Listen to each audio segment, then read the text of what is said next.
Today, we're going to start the session with a conversation with Rahul Chandra, Managing Director at Arkam Ventures. Welcome, Rahul, to the show. Thanks, Shavana. Good to be here. Thanks for having me. Rahul, you were with Ashish at Hillion at the very beginning, right? So you've been at the Indian venture capital scene and problem, solving an Indian venture capital problem for a long, long time, yeah? Absolutely. In fact, even earlier than that, the first ever India dedicated fund that was done by Walden, 1998. So that was a good 6 years before, or 8 years before Helion happened. Oh, okay. I had forgotten about that. Somnath and Libutan, right? Correct. Yeah, absolutely. Yeah. Okay. Well, in that case, why don't we start with a bit of a historical view of the Indian venture capital ecosystem? You have had a long view, and can you take us through what you think were the major milestones in that evolution, and then we'll come to the specifics of Arkam Ventures. Sure, Shmana. My pleasure. So I think the cycles of venture capital in India have been notably three, and the early ones are almost now insignificant in comparison. So 2000, when the dot-com happened in the US, there was a quick formation of smaller funds in India. Early dot-com entrepreneurs came out, including Naukri, Rediff, and others. And then 2006 is really when Nexus, Matrix, Helion came about with the backing of US long-term LPs. And these were long-term LPs because there were many endowments. So for the first time, quality backing came for GPs who could now look at backing companies for a longer time with bigger funds. So the fund sizes were on an average 150. And then barring the, I would say the other notable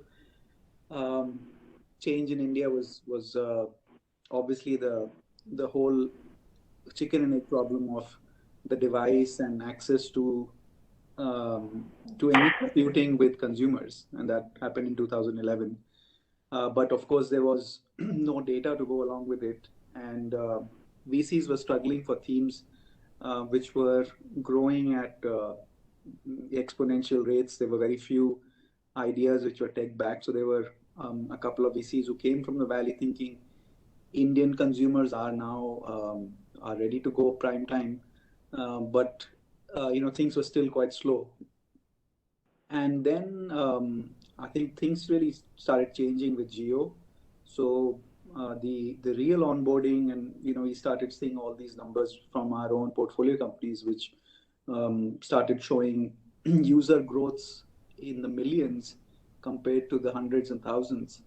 And that's really when things started becoming very interesting. And of course, post that, they've been, the landscape is much larger funds, dedicated Indian global funds or global funds raising dedicated funds for India.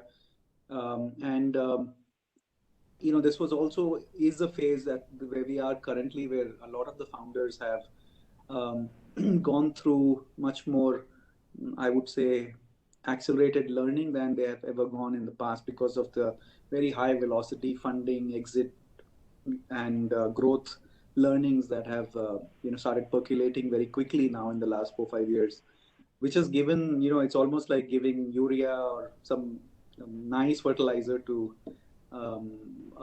good land, but which was not really sprouting anything. So suddenly things are like sprouting all over. So it's 10 years to get to 4 unicorns and 1 year to get to 45. So it's just mind-numbing what's happening. Yes. So I will come back to the unicorn question in a moment. I think 45 unicorns in 1 year is absurd, and that's that's also happening because of financial engineering, not necessarily very strong business building. So that one is a bit of a bubble fraud situations because of certain funds behaving in a certain way. But I think some of the learnings on our side that come alongside your learning from the venture side is also, what is working, what is scaling. And, that first phase that you talked about, it was India facing B2C, right? The Naukri and the Make My Trip and stuff like that was mainly India facing B2C. Mm-hmm. For us, I think the SaaS wave has been, global SaaS, global tech wave has been very, very productive. Freshworks came out of in 2011. There was kind of that, Dhruva. These are the beginning of that early product company, but that was with a global market in view. Mm-hmm. And I think that trend has taken good hold, right? There's a lot of Indian companies coming out with global ambitions and global go-to-market strategies. So that's one, and that's getting funding not just from India, but also from the Valley and elsewhere. Mm-hmm. So that's been a very healthy growth development. The India-facing consumer business has continued to be a big factor. The one that took a while, but I think it's starting to also gain some momentum is the Indian SME-facing business applications and business services. Right. Because the sales cycles were very, very slow, and that is starting to accelerate, and I think it's starting to get a bit more traction. And then fintech, India-facing fintech, India-facing health tech, India-facing insurtech, all of those are now starting to gain ground. And this crop of unicorns that you are describing, the 45 in 1 year, we just did in January, we did like a big overview of, I think, 20 Indian unicorns. We did a full analysis of 20 Indian unicorns. And there were a few that I thought were not overvalued. But by and large, these unicorns have to backfill their valuations. Mm-hmm. These are not reasonable valuations. I mean, you have on one hand a public company which is a comparable at a certain valuation, and your Indian unicorn is valued at higher than that. This is not a reasonable, comparable. So you have to somehow backfill that valuation. That's a slippery slope to go down.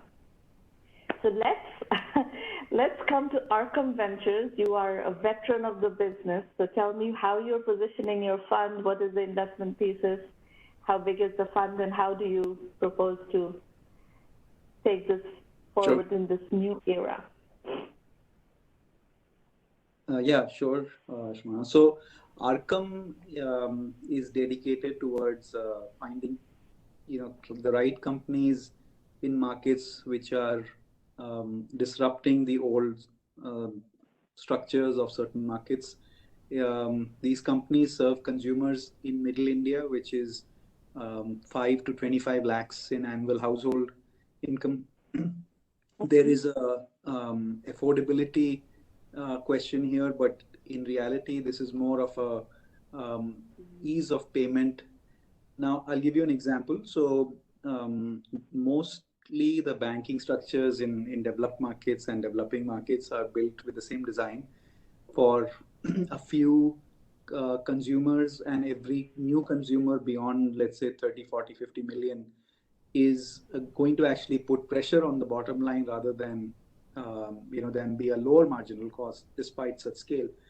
And this is because the structures have been designed to cater to smaller markets and smaller countries, or a small population of well-to-do people. And for example, in India, obviously there are 400 million people, 450 million on UPI now, using electronic payments. And obviously this structure is not going to work. So there is a complete unbundling of the banking system from savings to investments and fixed deposits, everything, including inter-country transfers. Today, I heard someone talking about solving the challenges with making global transfers out of India. So the reason really is simple. It is that the traditional banking system has created a massive gap in service quality and response times and success rates. And it just leaves a fantastic opportunity for a tech-first solution to come in. And it's blowing the customer experience out of the water. So I'll give you one of Arkam company's examples. So we are now 11 company strong in terms of our portfolio. And one of our companies recently that we invested in September is called JAR. And there was a very big question about, hey, is the segment that JAR is targeting is that 450 million UPI users for whom investing is actually just is a dream. They think investing needs significant capital saved in the bank or under the mattress, and which they don't have.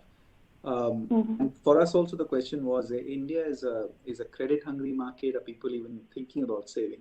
But we took that chance with JAR, and JAR has built a product which allows you to download the app, open it, do a login, come out in 45 seconds with even 1 rupee saved in digital gold. And gold is a $2.5 trillion value of what's just in Indian households. It's one of the most go-to saving asset class in India and in many other parts of the world. So JAR married these two concepts, which is lower, what is an investment in the form of a saving which has some value. So it's not just money under the mattress. It's in gold, but it's in digital gold. And the transaction is super friction-free, very quick in out, and it's almost like make saving so simple and so smooth that people just feel great about doing it, and very quickly it becomes a habit, and people are moving towards financial well-being. And these guys were at about 20,000 users when we went in. Currently have 5 million users in 3 plus 2 5 months. So the the opportunity we really hit out of the park with JAR is that there is a very big latent demand for a high quality consumer friendly product which can help you go down the path of savings and investment, which nobody had figured out earlier because it just looked that India is not ready for it. So so this is a great example of taking a very complex back-end product, putting the scale or scalability aspects into that by, let's say in this case, digital gold, and then creating a very simple interface for a new first-time user to experience something. And the results are just fantastic. So I think democratizing complex products for the masses in India is really a theme that we are chasing at Arkam. So how big is your fund, Arkam Ventures? So we closed a $100 million fund in January. We did our final close. And what stage are you going to be focusing on, or are you focusing on in the 11 that you've invested in? What is your stage thesis? So our stage is a mix of pre-Series A and some Series B, so somewhere in that. And in general, our sweet spot is a $1 to $3 million check, first check. We are multi-round, so we reserve about 2x of our first check for follow-on investing. And we usually come into companies which are post-product, and in some cases, some in revenue. Yeah. Yeah. Okay. And the investment thesis that you started with was middle India consumers. Is that the across the fund's investment thesis? Yes, absolutely. I think we think that's a very deep market. 80-90% of the wallet share goes into 5 areas. We're just touching the surface. Those 5 areas are fintech, health tech, agri-food, mobility, and education.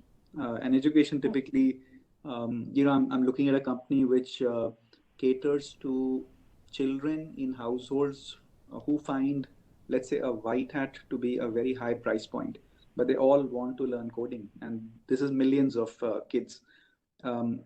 So this is one example. The other would be where employability, of course, in India is a massive challenge. A lot of graduates, but don't end up finding Yeah. jobs. So what's that gap in the middle?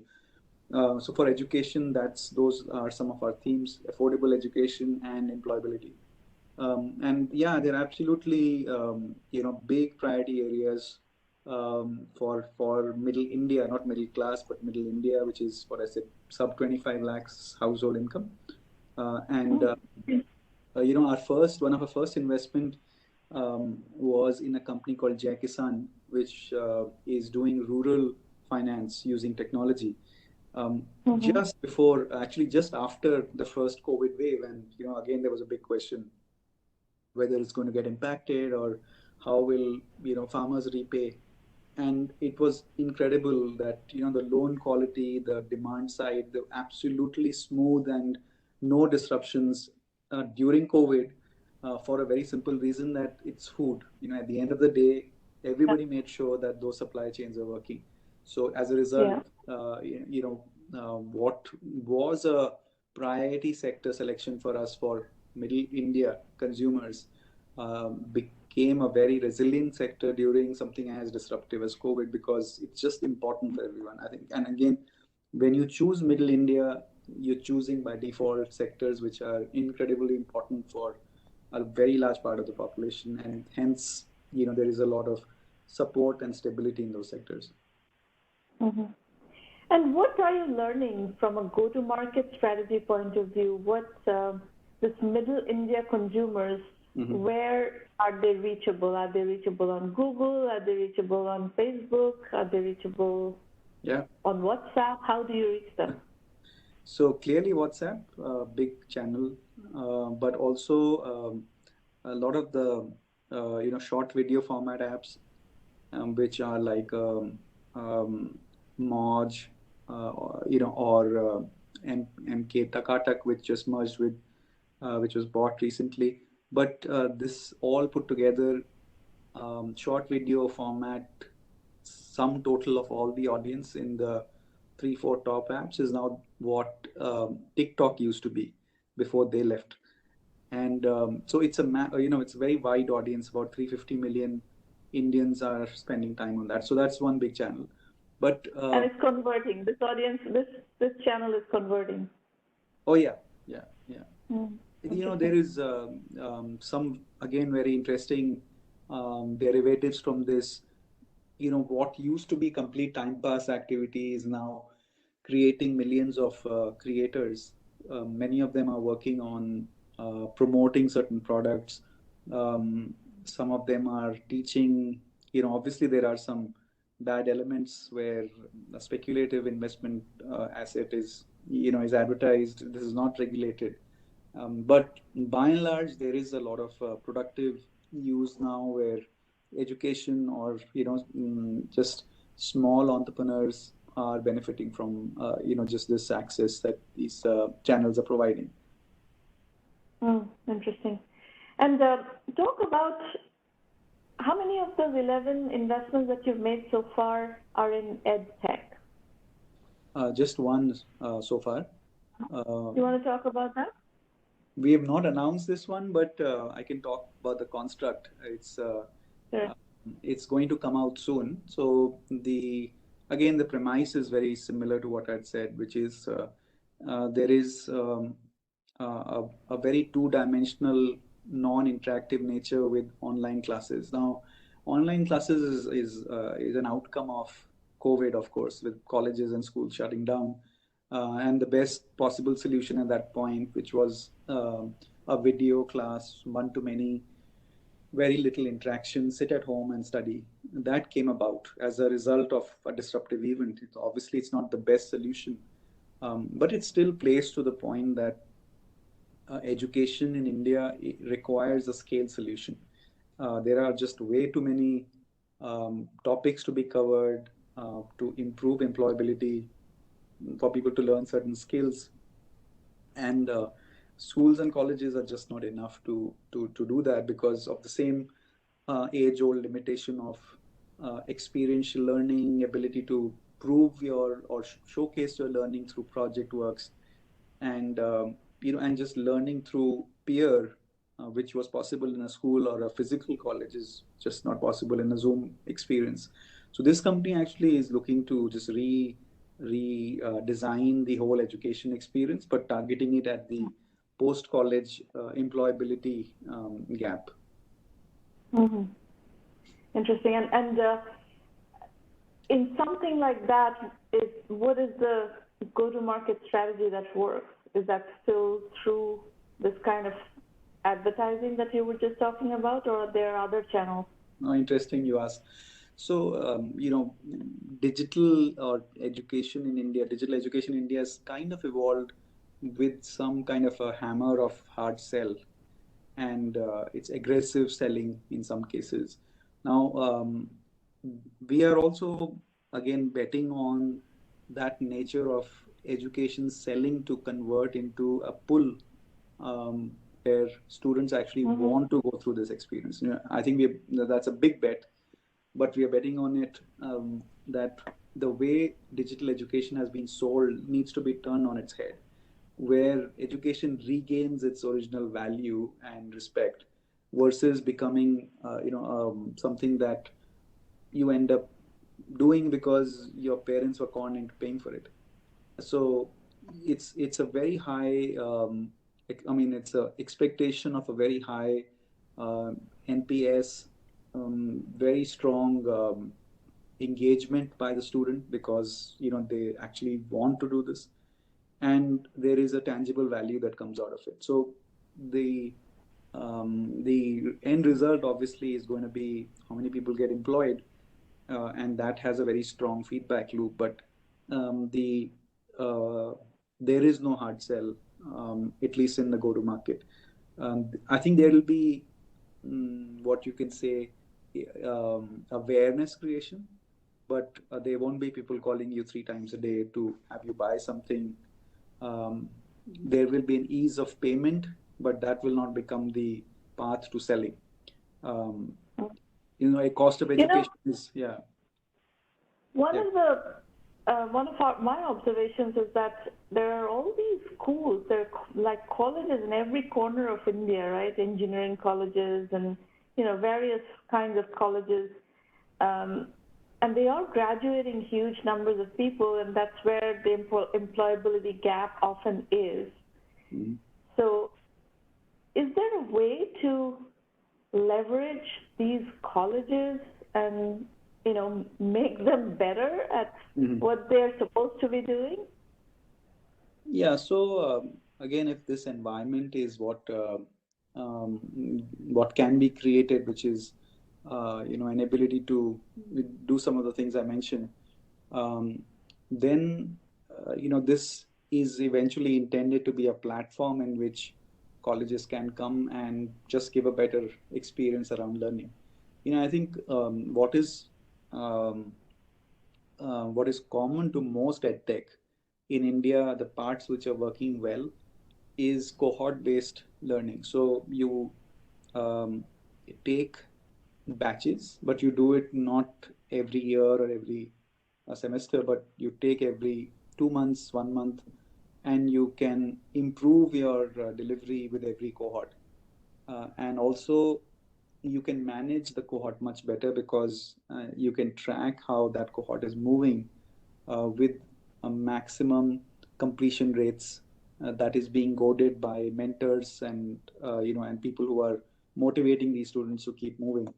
So I think there are a lot of best practices now in edtech, which can be translated to a much better experience.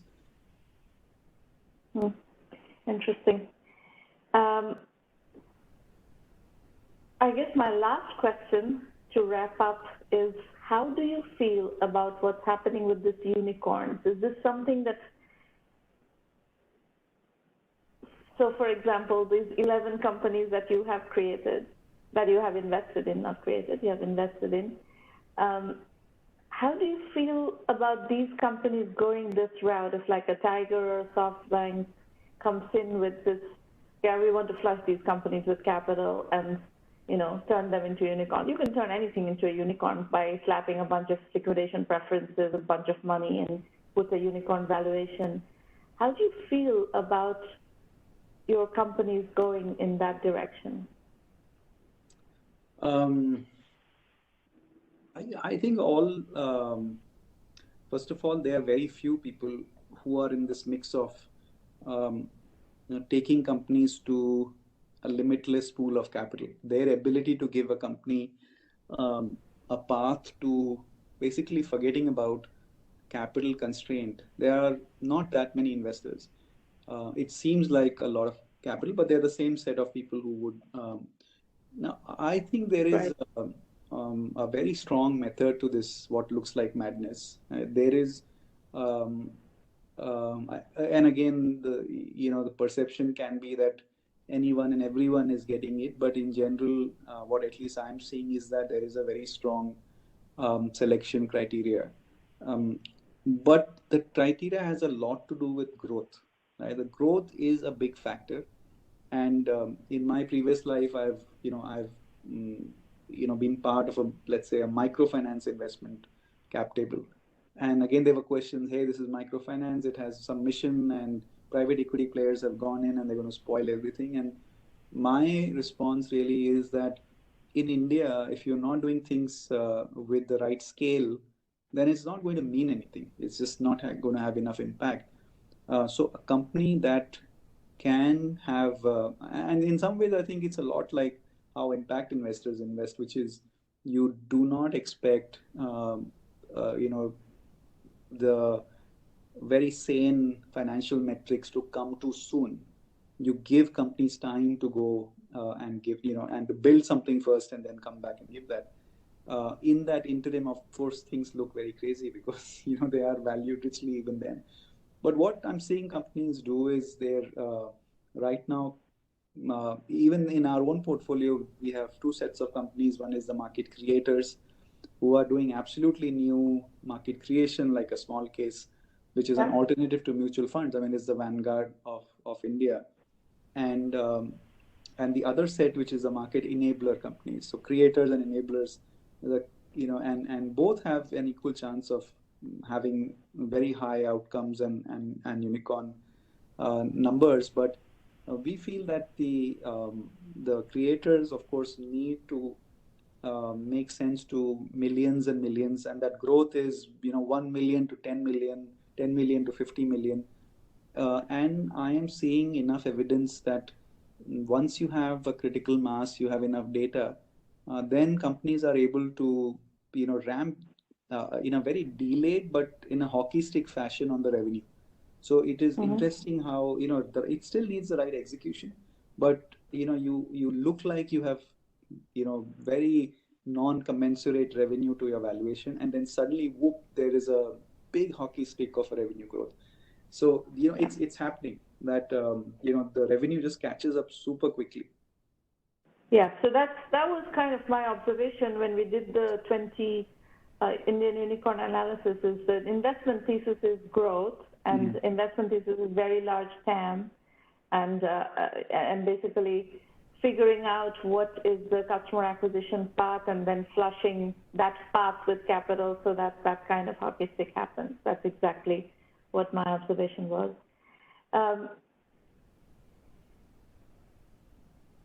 And what do you think the space of, so there are two constraints, right, on whether we can build these kinds of very large scale companies rapidly. One is on the investment side, there are constraints. There are not that many, as you pointed out, there are not that many players who can play these games.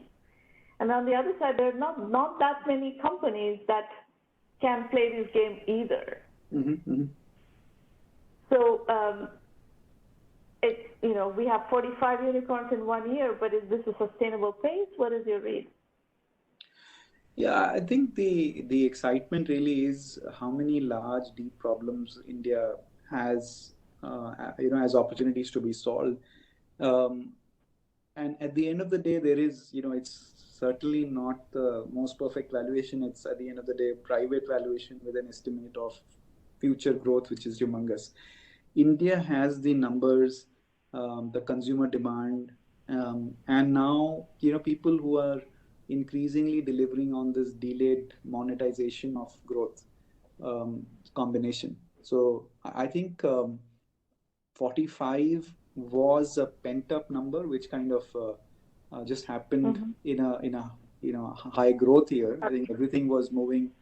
Um, but is there enough pipeline to keep doing this?